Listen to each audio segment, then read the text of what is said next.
Sleepy Joe. Dhe kjo ka qenë një prej frazave që ka qenë më viralja kundër Bidenit gjatë fushatës zgjedhore. Dhe unë... Se pa të marrë gjumi këto 2-3... Sepse kishte dhe e përdornin shumë republikanët. Dhe të tilla i kemi parë pastaj edhe në Evropë, dhe të tilla i kishim edhe ne në rastin tash të fushatës zgjedhore. Ajo se çka e vrejmë shumë të qytetarët e Kosovës është fakti që pavarësisht se ishte e gjeneruar me inteligjencën artificiale, interaktiviteti ishte sikur të ishte videorale. Pra e merrni Vjen që janë manipulu. Sepse janë manipuluar ose kanë besuar diçka që është ajo se çka e shohim shumë në që është e shtrirë në Kosovë është mungesa e gjykimit kritik në radhë të parë, edhe e dyta paragjykimi i konfirmuar, që çdo herë unë parapëlqej diçka e cila është në përputhje me bindjet e mia. Edhe po tjetë me AI, edhe po tjetë deepfake, unë nuk e analizoj atë pjesë, nuk e gjykoj atë pjesë, po vetëm merre me atë pjesën që mua më pëlqen edhe ashtu komentoj pastaj në media sociale. Edhe kjo patjetër se ndikon të mënyra se si qytetarët mund të krijojnë bindjet e tyre, mënyrën se si ne bisedojmë me njëri tjetrin, se sa ajo mund të ndikoj qoftë edhe kur është video, apo edhe kur kishim raste që ishte fotografi, ose thjesht edhe një tekst i gjeneruar me inteligjencën artificiale, por që ty për një ose arsye tjetër të pëlqen më shumë dhe e shpërndan. Dhe tashmë në media sociale, kur flasim për engagement, për angazhim, nuk është më pjesa e pëlqimit, por është shareness, është ajo se sa qytetarët shpërndajnë një përmbajtje, sepse atëherë konsiderohet që ata e parapëlqejnë një përmbajtje të atill të cilën e shpërndajnë tutje dhe kjo është diçka që ne kemi parë me numra goxha të lartë, sidomos në TikTok.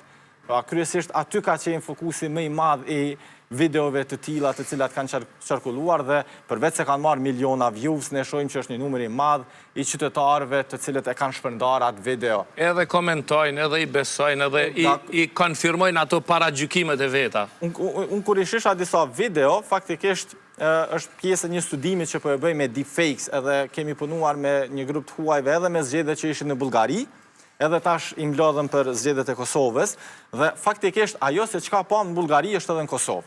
Okej, mandej na fol për këtë pjesë.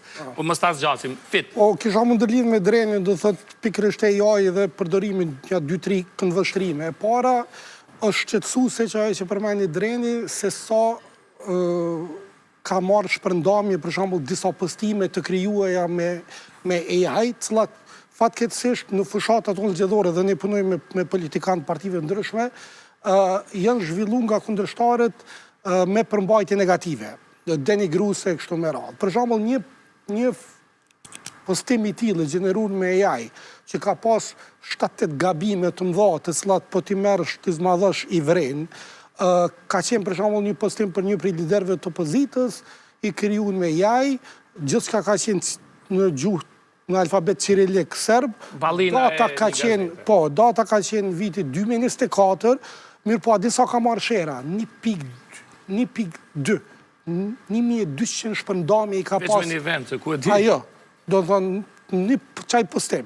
Do të thotë, çka na tregon kjo? Na tregon për diçka që pa të bashkëpunuar me drenin disa vite më parë, të edukimi qytetar për mendimin kritik. Do të thotë se shumë qytetar nuk kanë ditë me vlerësu, me thonë, ka dalë, është e vërtetë që mas pari, e dyta, a më shpërndahen apo jo. Po do të thotë, nuk është marrë, as me vlerësu pak, me gjyku atë, a është e vërtetë, apo jo, kush e ka kriju, kush e ka postu mësë pari, po do thotë është qetësuese niveli i edukimit të qytetarëve që e kanë shpërnda, do thotë, kur një postim i tillë që shihet, do thotë, që thëjmë ne në gjuhë popullit për aeroplanit shihet që është fake, që është gjeneruar me AI, që është tërësisht negativ, me alfabet cirilik serb, edhe shpërnda i merr 1200 shpërdavje. Kjo na jep edhe një indikacion tjetër, që ndërlidhet edhe me zgjedhjet e kaluara, sepse një prej partive politike filloi me përdor kapak vizualizime me AI. Dhe i madh i vogël u çon me kritiku se po prezanton në stadion, pse po prezanton në fabrika me AI. Do të thonë diçka të mirë me prezantu me AI s'bëj ka. S'bën. Po diçka të keqe merr shpërndame. Këtu deshta me dalë.